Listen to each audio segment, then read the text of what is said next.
Olá, seja muito bem-vindo.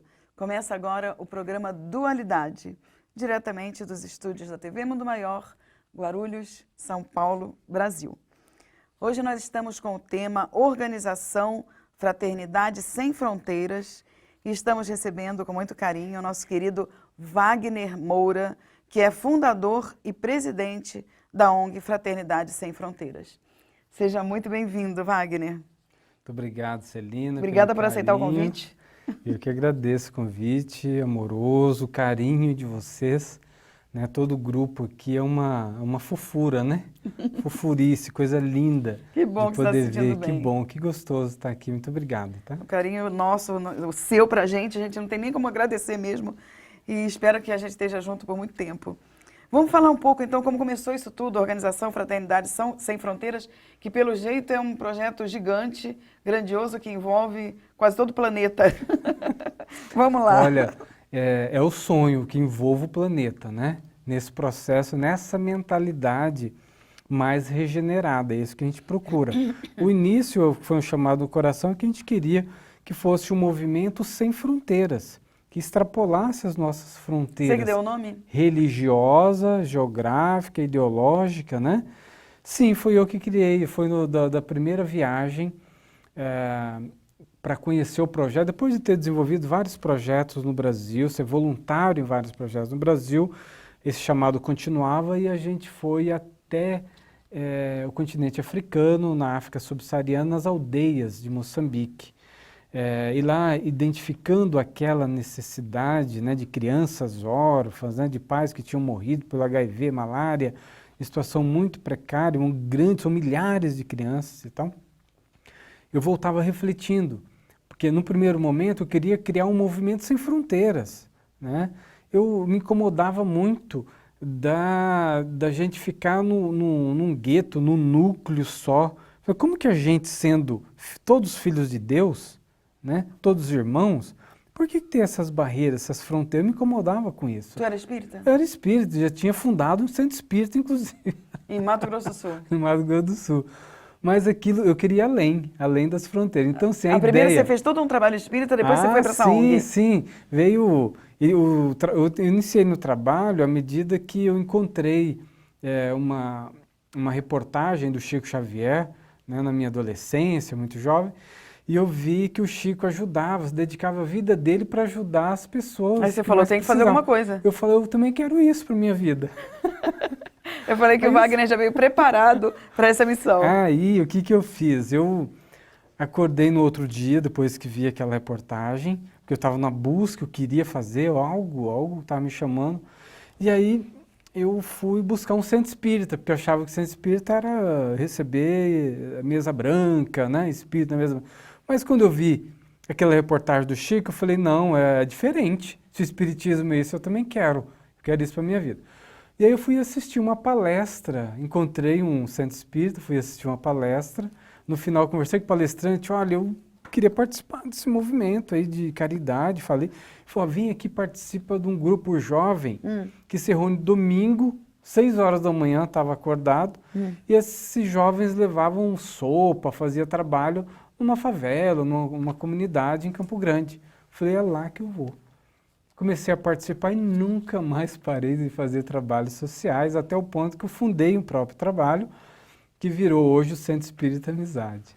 Mas aí, para ir para fora do Brasil, para alcançar a África, essas coisas todas, quais foram as dificuldades? Como é que chegou a esse ponto? Então, mesmo fundando esses trabalhos, o próprio Centro Espírita Amizade tinha esse chamado, como eu disse, né, de querer ir além das fronteiras. E a gente acabou rompendo essas fronteiras, eu me preparei, eu era representante de 10 empresas. Então era impossível sair do país e eu tinha esse chamado de ir para fora das fronteiras. Você ainda trabalha com essas 10 empresas? Não, eu tive que parar e abrir uma pequena empresa. Hoje eu tenho uma pequena empresa que me mantém de material hidráulico, elétrico, combate a incêndio. Que é uma empresa que me daria sustentação para esse sonho. Para poder fazer as viagens, tudo. Isso, depois de 3 anos que eu me organizei financeiramente, abrindo a empresa, a primeira retirada que eu fiz essa empresa para isso, para poder me bancar, para eu poder me lançar na vida nesse projeto. Eu compro a primeira passagem e vou sozinho com mochila nas costas. Foi para lá, para a África? Sem conhecer ninguém. Na África? Eu pesquisei qual o país mais pobre do mundo. Ah. Eu vi que falava língua portuguesa. Aí Moçambique era o terceiro. Como eu não falava nem inglês, nem francês, enfim, eu tinha uma língua portuguesa. E Moçambique era o terceiro IDH, de baixo para cima, na época. E eu fui pesquisando e vi que ali tinha um índice muito grande de crianças, de pais que morriam pelo HIV e malária, e ficava um número enorme de crianças órfãs, o maior índice de crianças órfãs da África. Foi para lá mesmo que eu vou, porque tinha o pensamento do We Are the World, né, que estava na minha mente. Então eu fui para lá e identifiquei então essa realidade. E você perguntou lá atrás, né, como que surgiu o nome? Então, como tinha se chamado dos Sem Fronteiras Religiosas, Políticas, todos nós somos irmãos, ok, tinha esse pensamento. Quando eu voltei da primeira incursão nas aldeias africanas, olha só, eu vinha, então, retornando de carro, eu olho para uma lateral, é como se eu tivesse visualizado um portal que estava escrito Fraternidade. E como tinha ideia da fronteira, que eu queria romper, né, que eu queria ir além, aí surgiu Fraternidade Sem Fronteiras. Aí eu propus para o grupo, em Campo Grande, inicialmente, que era o grupo que eu participava, né? Chamei várias pessoas de outros grupos e fundamos a organização Fraternidade Sem Fronteiras, com o objetivo de ir além, como eu disse, das fronteiras religiosas, política, nacionalidade, e nas regiões, a gente começaria o trabalho nas regiões mais pobres do mundo. Mas me diz uma coisa, tu chegou lá, tu tinha que ter algum contato? Um lugar para ficar, para dormir, para comer, para trocar de roupa? Como é que foi isso? Então, eu fiz, na realidade, uma pesquisa e o único contato que eu consegui achar era de um único centro espírita Lá em Mapu, um único. Então eu fui com alguns telefones. Lá que a gente está dizendo na África mesmo. Na África, já estava lá, já estava no hotel, enfim.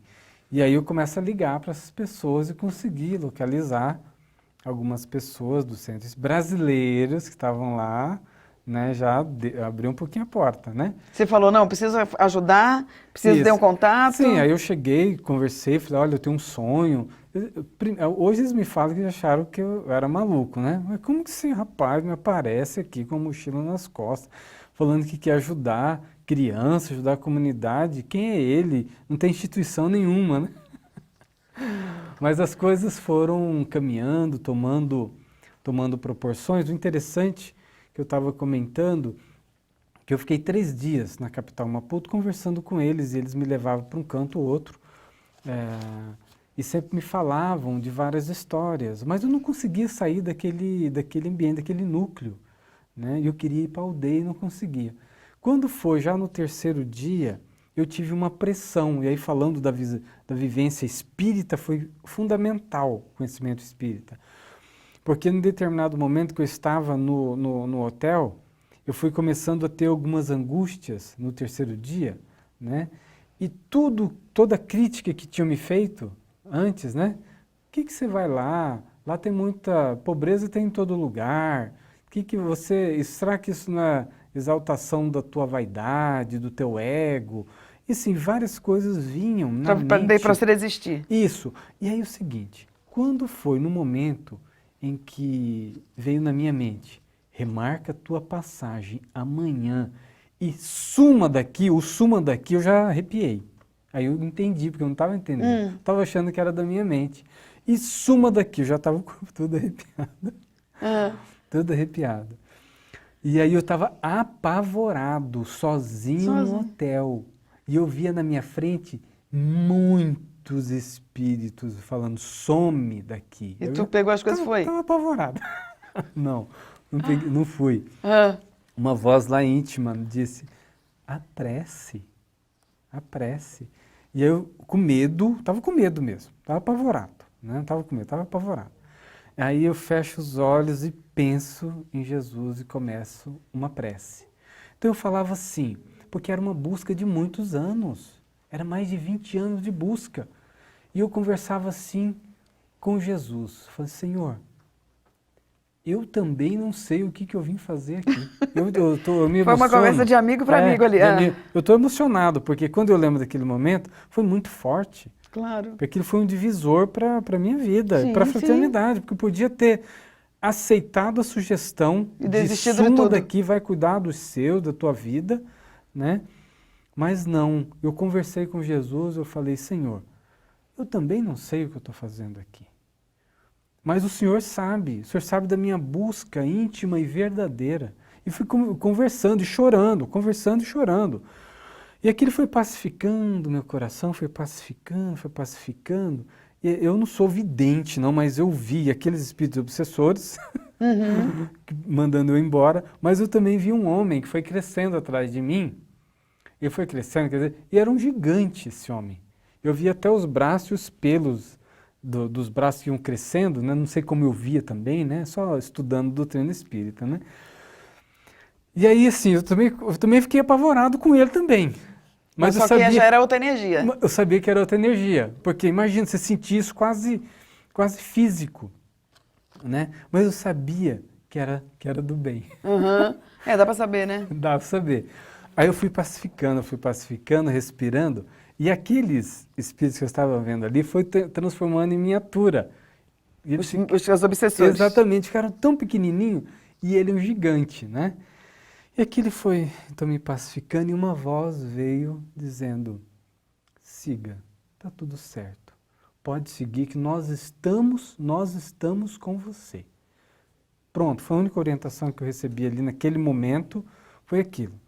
Pronto, a partir daí, eu encontro no outro dia um garçom que estava servindo a mesa, eu começo a conversar com ele, me chamou a atenção a delicadeza, a educação dele, e perguntei se ele podia me levar para as aldeias, ele conhecia aldeias, e a partir de então, eu entrei através dele, né, que me apresentou a muitas pessoas, e eu comecei a conhecer toda a realidade de crianças órfãs, vulneráveis, né, crianças que morriam de fome, que não estudavam por falta de comida, enfim, toda a situação difícil das crianças africanas, e aí a partir daí que nasce, eu volto para o Brasil e nasce o projeto Fraternidade Sem Nós Fronteiras. vamos encerrar esse primeiro bloco, Wagner.